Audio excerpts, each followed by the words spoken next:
Hey everyone, welcome to the Everyday Human Podcast. My name is Easton Taverna. Each day I'll share a reflection written by me and inspired by literature, poetry, music, movies, video games, and more. And after that, I'll share a prompt for you to write your own reflection. Together, we'll explore what it means to be human. Every month, we'll walk a new path, taking a look at life, death, the universe, and everything in between. Thanks for coming along. I'm glad you're here. For more, visit eastontaverna.com or join me on Instagram at _everydayhuman. Hey everyone, it's January 30th and it's another cold day here in North Carolina. All of the snow and sleet that we got over the weekend started to melt, then it froze again, and then melted a little bit and froze again. And I did a little ice skating, not by choice, out by the shed when I was going to refill the bird feeders yesterday. I took a spill, but I'm okay. I hope you're staying safe and warm wherever you are. Today's episode is titled, Time is a Flat Circle, and it was inspired by a quote from Meditations by Marcus Aurelius.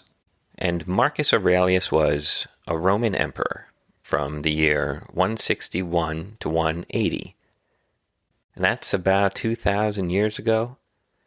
He was the last of the 5 good emperors and the last emperor of the Pax Romana.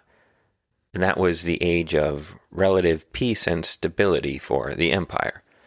And he was also a Stoic philosopher, probably one of the most famous or most read by way of the book Meditations. And Meditations is a very interesting and powerful book. It was never meant to be published or read by a wide audience. I sometimes wonder what Marcus Aurelius would think if he knew how many people were reading essentially what was his journal, his thoughts to himself.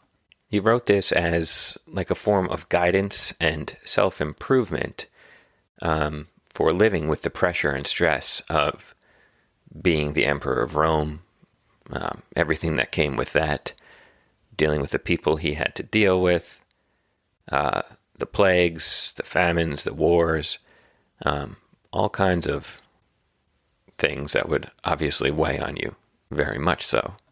And the book reads, for the most part, like he is talking to himself, and the advice he offered to himself is pure gold, and it's timeless. I keep a marked up and dog-eared copy of it on my nightstand, and I've read it cover to cover a few times now, and I open it randomly to whatever page, just whenever, or when I'm feeling burdened and stressed, whether it's something personal or, looking at the world around us. And, I find that it really helps me to ground myself and recenter.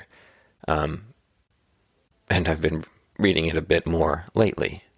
And it is astonishing how much the world has changed since Marcus's time, there's some 2,000 years ago. And also the fact that, in light of that, the fact that humans have largely stayed the same. We still do the same things. We still have the same anxieties. We still have the same worries, the same reactions. But yeah, it's incredible. It's eye-opening. It is one of my favorite books, and I've sent copies of it to friends and family who have told me they have found it very helpful as well. So if you have not read it, I highly suggest finding a copy. You can get it pretty much anywhere. Of course, if you have the option, shop your local bookshop. Put in an order there if they don't have it. All right, yeah. So let's get on to the quote from Meditations that inspired my reflection today.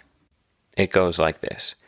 If you've seen the present, then you've seen everything, as it's been since the beginning, as it will be forever. The same substance, the same form, all of it. And here is my reflection. Isn't it pretty to think that your life is unique? You're told from the day you were born that you're special, that you're going to do great things, become someone important. So much emphasis on being a unique individual.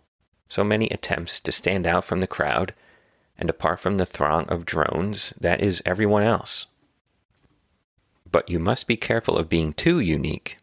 And here I have a footnote that says, even though that's not possible because unique is an incomparable word, but we'll allow it here. And that's just the grammar English nerd in me coming out. Okay, back to the reflection. But you must be careful of being too unique, because if that happens, you might start to feel a little weird, a little ostracized by the way others look at you. You'll hear them ask, why can't so-and-so just be normal? You might ask yourself, why can't I just be like the others?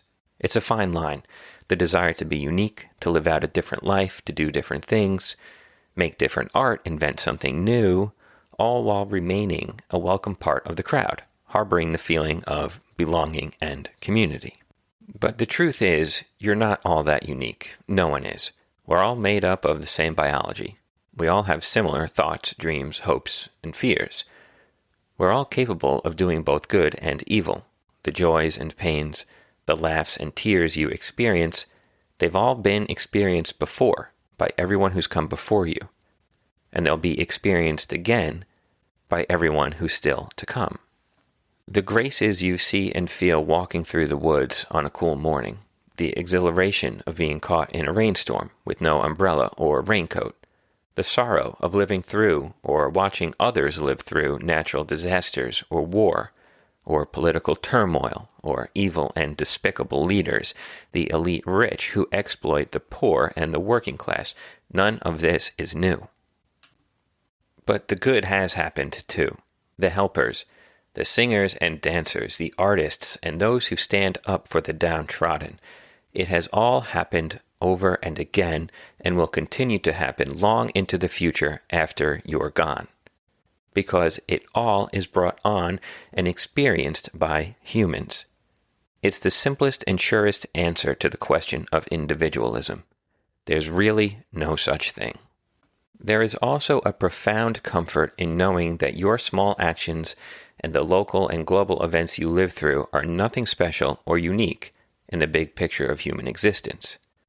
It's lonely being alone in your actions, and there is solace in knowing that everyone has and will experience this moment you're experiencing here and now, maybe just with a slightly different shade to it. There's a reminder there that you're not alone in whatever it is you're going through. We're all connected, all of us now in the present, all of us in the past, from the first humans to Roman emperors to the everyday human reading this book or listening to this podcast in the 21st century, and all of us in the future to the very end of the human race. The fact that these experiences are not unique to the human race does not diminish their importance and relevance, because they are unique to you, in that you are experiencing your emotions, and they are making you who you are, a smaller part of a larger connected whole. And just as many drops of water make up the ocean, so too do many humans make up the beautiful and complex sea of a singular humanity. And there ends today's reflection. And I think about this quote often when, I'm feeling a certain way, whether it's my own personal anxieties or looking out at the world and feeling that on a grander scale because of everything going on. And there is a solace in knowing that none of this is new, although it is new to me and to a lot of other people who are experiencing this kind of thing for the first time. But to know that other people have gone through it certainly makes you feel less alone. And to know that other people have come out the other side stronger to a better world also gives you hope. And there's a similar quote by Marcus Aurelius where he talks about evil in general being nothing new, how it's the same old thing over and over again. And that might not sound optimistic at first, but again, it's knowing that this is not an aberration in history or in human existence. It is an unfortunate reality. But the other side of that coin I'm a big fan of two sides of a coin, is that there is also the good that has existed throughout history as well. And it's up to you if you want to be part of the good of the now, of this moment in history. And that's what I'm trying to do.